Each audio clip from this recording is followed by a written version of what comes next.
जरिए प्रधानमंत्री नरेंद्र मोदी ने कहा है ट्रंप पर हमले को लेकर, उन्होंने कहा है ट्रंप सुरक्षित है, जानकर राहत मिली। देखिए, हिल्टन होटल सुरक्षा में सेंधमारी कहिए, जो भी कहिए, जिसकी वजह से इस शख्स ने बहुत करीब तक जाकर, बताया जा रहा है मेन गेट तक इसने वहीं पर यह घटना घटी है। लेकिन यह भी जानकारी बाद में आई कि ये बॉलरूम तक चार्ज करने की कोशिश कर रहा था। इस बीच डोनाल्ड ट्रंप सुरक्षित है, ये जानकर राहत मिली है। ये प्रधानमंत्री नरेंद्र मोदी ने अपने पोस्ट के जरिए एक्सप्रेस किया है और अपनी बात की है। प्रणय, अपनी बात पूरी कीजिए। देखिए अंजना, अगर आप हिल्टन होटल वाशिंगटन डीसी गई हो तो आपको ये पता चलेगा कि जो बॉलरूम है ये एलिवेटेड है, उस वहां तक आपको एलिवेटर लेकर जाना होता है। ये शख्स एलिवेटर तक पहुंचता है और उस तरफ भागते हुए, उस सीसीटीवी फुटेज को यदि आप देखें तो वो बहुत मेटिकुलसली, उसको पता है कि कहां पर बॉलरूम है और वो बहुत तेजी से वहां निकलने की कोशिश करता है। जो सिक्योरिटी गार्ड्स हैं वो कुछ सेकंड के लिए तो ये समझ नहीं पाते हैं कि आखिर क्या हुआ। बाद में उसे वहां पर रोका जाता है। निश्चित रूप से कई मैग्नेटोमीटर्स, मैग्नेटिक जो डिटेक्टर्स होते हैं वो लगे होते हैं, कई लेयर्स आपको क्रॉस करनी होती हैं। ये बहुत हाई प्रोफाइल इवेंट है। इसमें केवल राष्ट्रपति डोनाल्ड ट्रंप नहीं है, बल्कि ट्रंप एडमिनिस्ट्रेशन के यानी सरकार के जो कई आला लोग होते हैं, चाहे रक्षा मंत्री हो, चाहे विदेश मंत्री हो, FBI डायरेक्टर्स हैं, वहां पर अटॉर्नी जनरल हैं, ये तमाम लोग उस इवेंट के अंदर मौजूद होते हैं। इसके अलावा कई सेलिब्रिटीज होते हैं, मीडिया के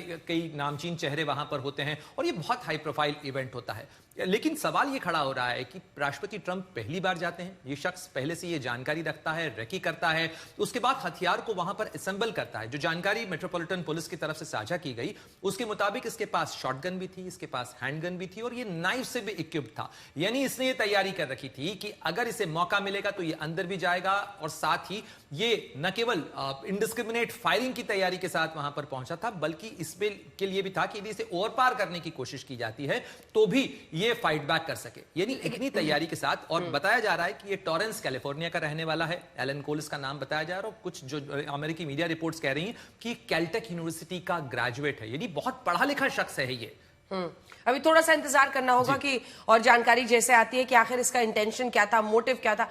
रोहित, अगर ये वाकई अंदर जाकर और इनडिस्क्रिमिनेट फायरिंग कह लीजिए या फिर नाइफ से, जो भी उसने 2-3 जो अल्टरनेट्स बनाकर रखे हुए थे, तो थोड़ा समझ नहीं आ रहा है कि इसने बाहर में इस तरह की फायरिंग क्यों शुरू कर दी। क्योंकि ये जाहिर तौर पर या तो इसको लगा कि अब इसके आगे मैं जा नहीं सकता हूं विदाउट बीइंग डिटेक्टेड, मतलब हथियार जो भी वो लेकर जा रहा है, इस तरह से उसके मन में ये वो घिर गया होगा, तभी उसने वहां से शुरू कर दिया। उसको लगा जो सही।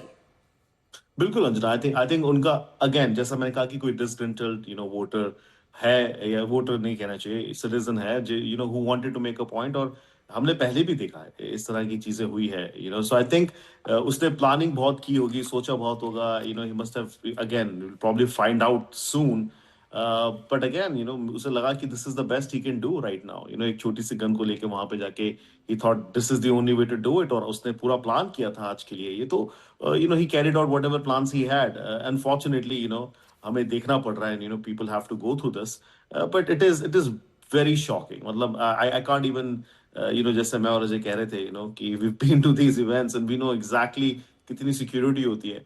टू इमेजिन कि ऐसा कोई बंदा वहां बंदूक लेके पहुंच जाता है, it is beyond anything we ever seen और बीन पार्ट ऑफ। तो बहुत शॉकिंग है। I think will have to figure out. और ये पहली बार नहीं हो रहा है ना। आप ये भी समझे कि 2024 में जब वो इलेक्शन के लिए कैंपेन के में थे तब भी उन्हीं के साथ हुआ था ये। So there is something wrong. Secret service का लैप्स ये बार-बार हो रहा है। It's not good for the president and not for America.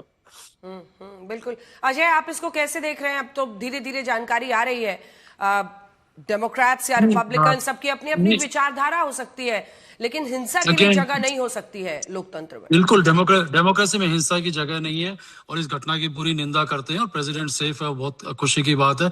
लेकिन ये भी देखना पड़ेगा कि जैसे रोहित ने बताया, सीक्रेट सर्विस का इतना बड़ा लैप्स होना, जहां पर प्रेसिडेंट है, वाइस प्रेसिडेंट है, सारे कैबिनेट मिनिस्टर्स हैं, और ये होना एक बहुत बड़ी सीक्रेट सर्विस की लैप्स है। तो ऑब्वियसली सीक्रेट सर्विस को they will change the secret service, वो सब चेंज होगा। होगा किसी अमेरिका के राष्ट्रपति के हमले करने के इतने करीब, कुछ पता नहीं कि थोड़ी दूरी होगा वो बॉलरूम से, अगर बॉलरूम में आ जाता तो कितनी और बहुत भयंकर घटना हो जाती।